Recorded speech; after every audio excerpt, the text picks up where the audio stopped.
Hey everybody, this is Sheets from A Secret Location. I'm going to be going over the UFC card for this weekend from Las Vegas. First to note is a 4 p.m. start time Eastern time. Another thing to note is that there are 12 fights. So with 12 fights, you do have to work hard to get unique. And fortunately, there is only one 5-round fight. And this is another fight, very similar to ones we've had in the past, where you really only need, to play one of these guys. We're going to get to it in a minute, but you don't need to just lock in the fight completely. And we'll get there when we get there. Let's just go from the bottom up. And I don't know if I'm going to have time to do a lineup construction video this week. I'm dealing with some personal, hashtag variants that's not letting me do everything I want to do in life. So, including doing a lineup construction video for DFS. But let's at least get an idea of who I think the best plays are, given the metrics and given what I think ownership should be.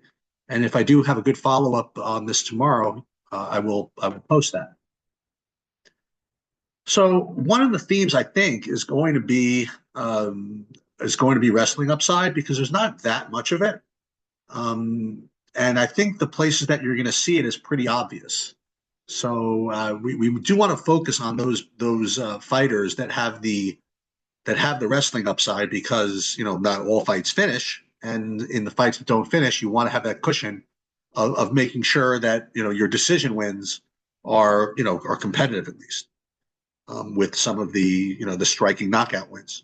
Anyway, like first fight of the night, we have Montella De La Rosa versus Luana Carolina, and it's basically a pick'em fight. And I have no real opinion on the fight, except to say that Montana De La Rosa is going to be the one that has the wrestling upside here. I mean, Carolina is definitely a striker and is definitely much better striker than De La Rosa. But again, we're not trying to predict who's going to win. All we're trying to do is predict what scores are going to be if, in fact, these fighters do win.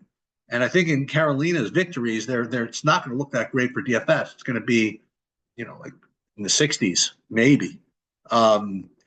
If you look at the inside the distance line, I don't have to look to tell you that it's extremely poor, but you have, both of these fighters. If Carolina inside is plus like 700, De La Rosa is a little better, plus 500, but you're not playing De La Rosa necessarily for the finishing upside because she does have some takedowns to her credit. I mean, she did get 3 takedowns against Andrea Lee in her last fight. She got 2 takedowns against De Silva a few fights ago. She does have that. And even in this fight here, she had the 1 takedown. She had a takedown against Macy Barber, and Macy Barber is extremely good, and she got 7 minutes of control time, at 7,200. I mean, she was a big underdog in that fight. So she definitely has some skills. I don't particularly like this loss to Aldrich, just because Aldrich is another fighter that you would think has, you could take her down easily. So if De La Rosa couldn't take her down, I don't know if we're going to be able to get Luana Carolina down, because Luana Carolina, she stuffed a whole bunch of takedowns from what's her name, Lupi Godinez once. So I think the fight is probably a fade completely. But if you did have to pick one of the fighters to play, it would be De La Rosa. But I think now that I'm going through this, I think that this is probably just a fade. Charles Johnson versus Ramazan Temirov. Now, this is a real, striker v. striker battle. So the problem with these is when you have striker v. striker, you're really just betting on finishing upside. Neither of these fighters are particularly great volume. So when we look at the inside the distance line, well, Charles Johnson is extremely poor at plus 600. And Temirov is plus 230. I mean, plus 230 inside at 8,400, it's really not that great. So I think that this fight is actually a fade as well. So right off the bat, you fade both of these fights.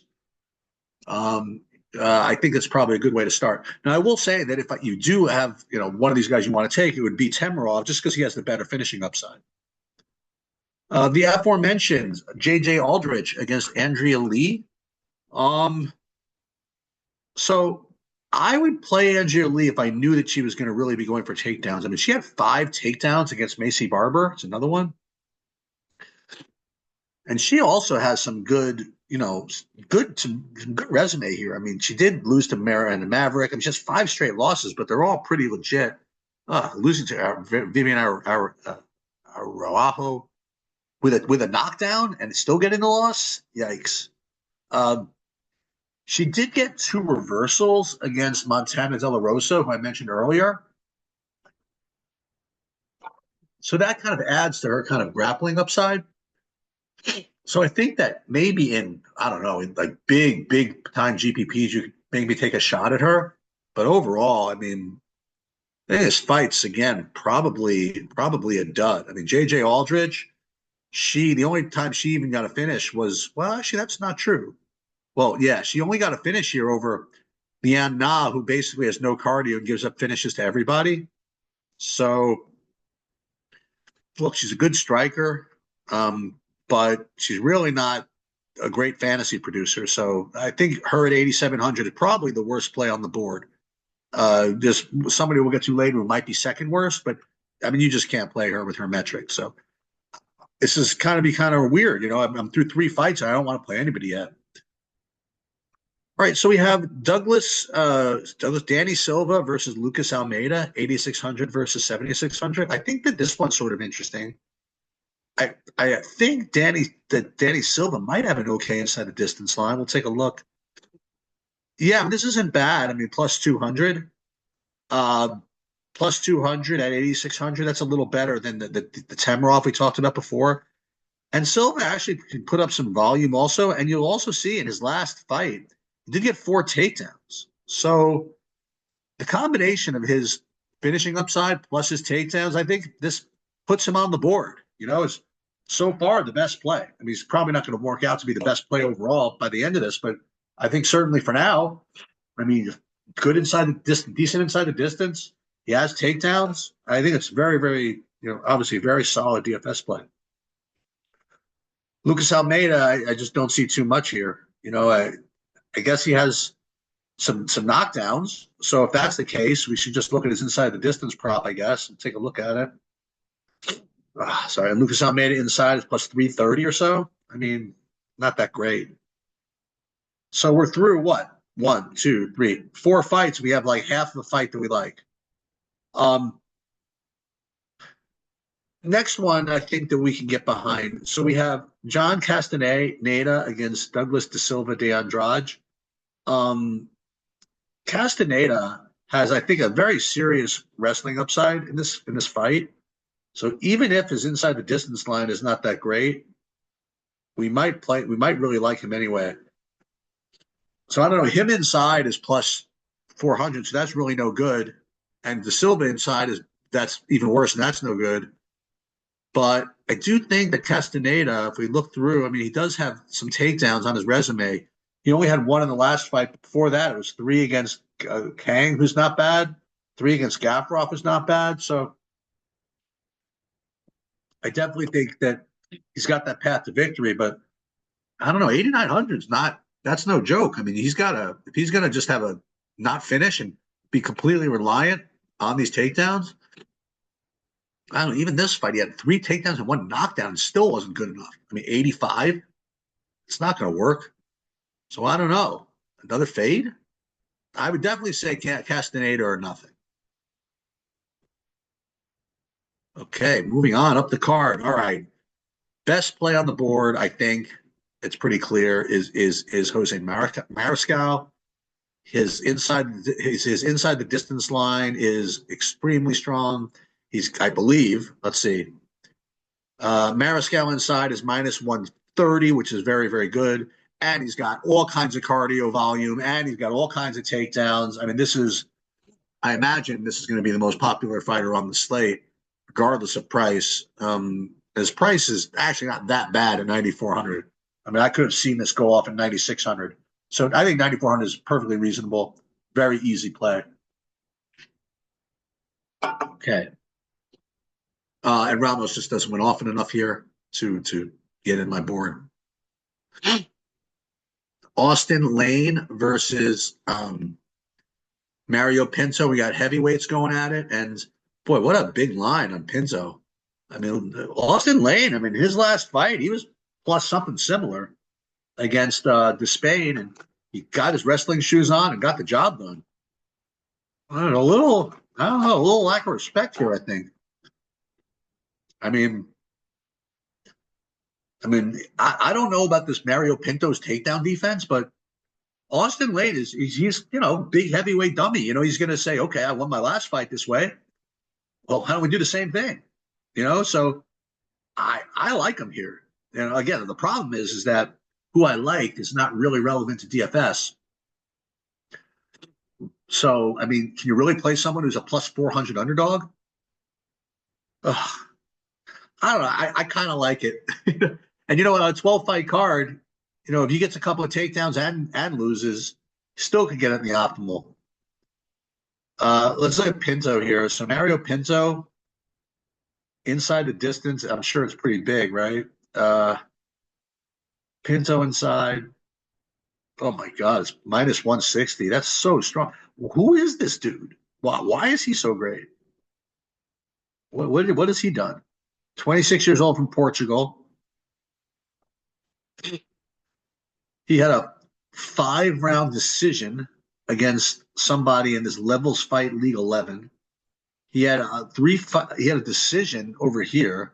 And then he had a KO 1 round over here, but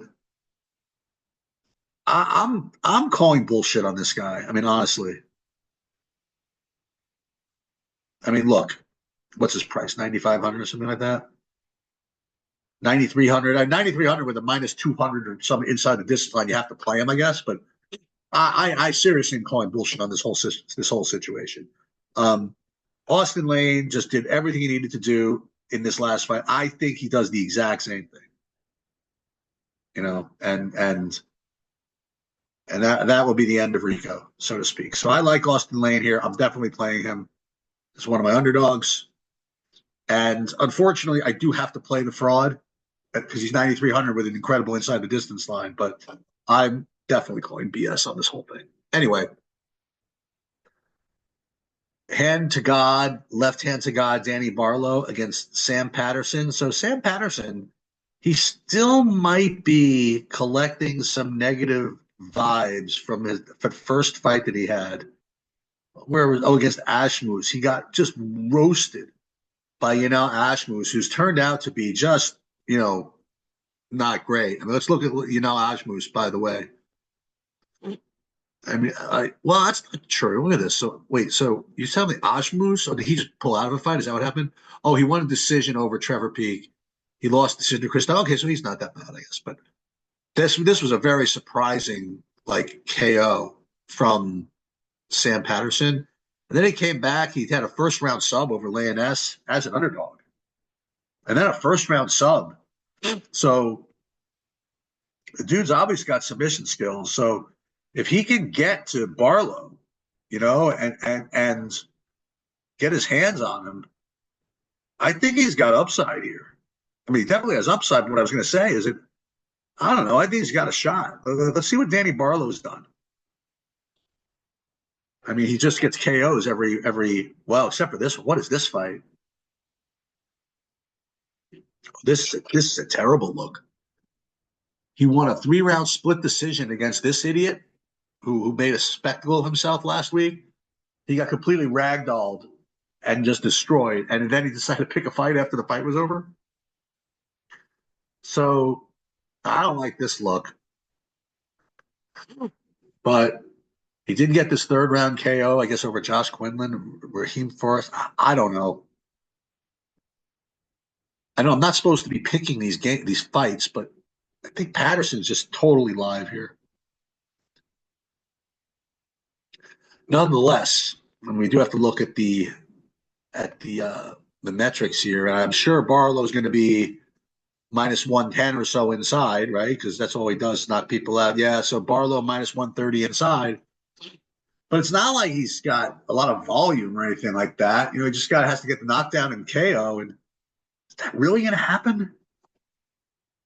I mean, I guess. I mean, I guess we got to play him just because of those metrics, but it definitely, like, I would play, what's his name, Mariscal, like 400 times more often than I would play Barlow, for example. Ooh, would I play Castaneda more than Barlow, though? I don't know about that, though. So you got to play him. But I got to say, I mean, Patterson, Austin Lane, I like both of those punts. As we'll get to, I think there's going to be a pretty popular punt later. But boy, I think these two are pretty live. I don't know what else to say. William Gomis versus Hyder Emil. So as I mentioned before, William Gomis fights are where fantasy points go to die. I mean, you look at his wins. He's got 4 straight wins in the UFC. He's great. He's a great kickboxer. He keeps people at range. You can't touch him. You literally can't fight him. But as a result, you get these wins with just incredibly low scores. So this whole fight is a disaster. I do think that people might take a shot on the Emil just because you look and he just completely. It's so funny. You hear about, well, this is good matchmaking by the UFC. I think a lot of that is just kind of BS that they don't really think that much into it. But I think this one they have to, because you have one fighter who go with Gomes who doesn't let any action through, and then you have Hyder Emil and all the guy does is bring the heat.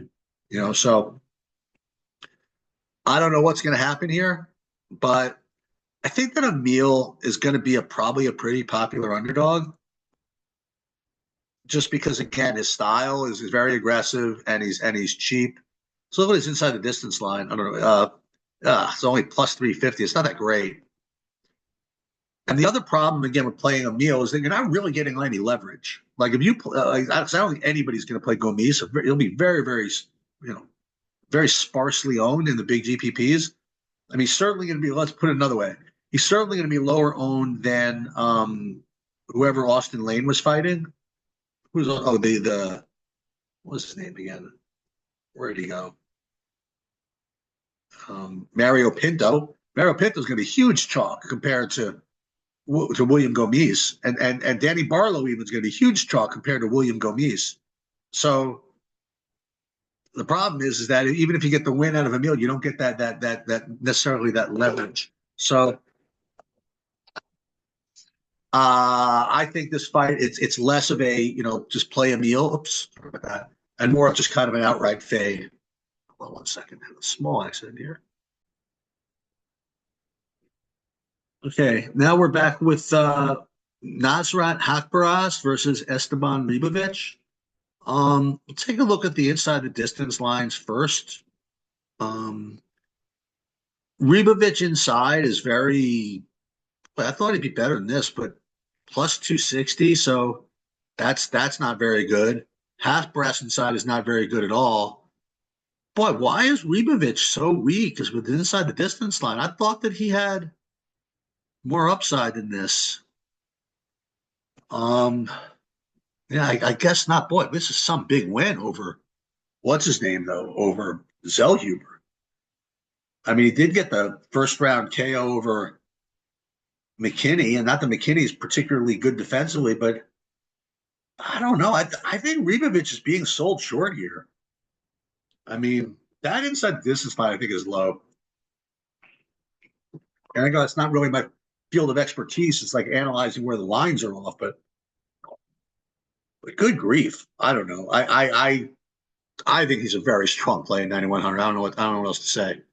I just can't figure out why. He's inside this line isn't that great. Maybe he doesn't have that great takedowns. Any way that he could be low owned because of the inside the distance line, that would be kind of nice. But Hasparas, he's just terrible. Well, I say that. I mean, he's got like. Well, how can I say that? He's got four straight wins, 1 first round KO. Wow. Are we supposed to do this?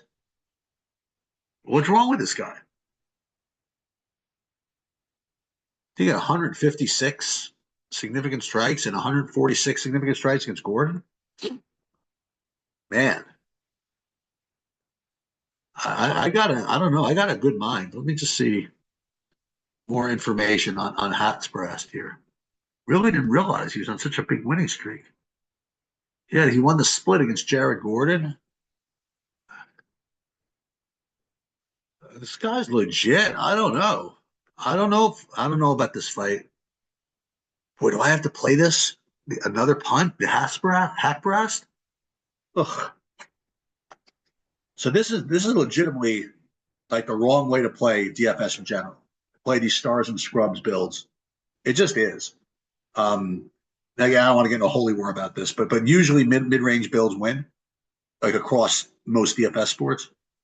And I've been speaking for weeks about how these mid range fights just get that I don't play enough of them, and yet still I'm not going to do it this week.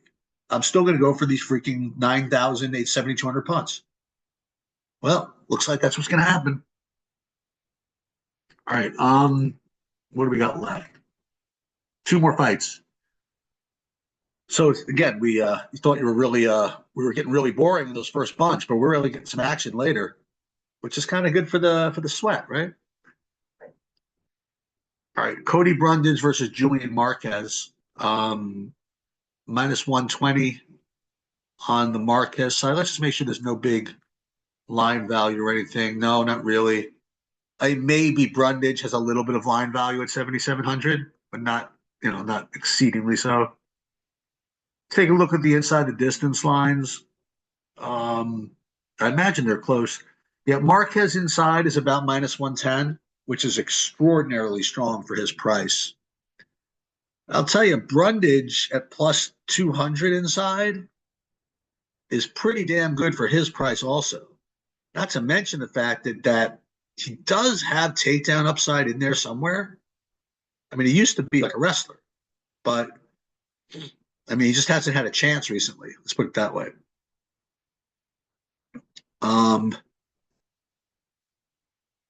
So I think let's go look at Julian Marquez. So I do think that both of these, I think you want to play both of these guys. Boy, Julian Marquez, 3 straight, just getting crushed. How could anybody play Marquez with this line? But with those metrics, I mean, you have to. So I think both sides of this fight are completely in play. So again, it's very, very front loaded or back loaded.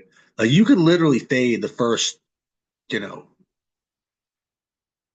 5 fights, maybe. You know what I mean? Like you don't even have to play Castaneda, for example.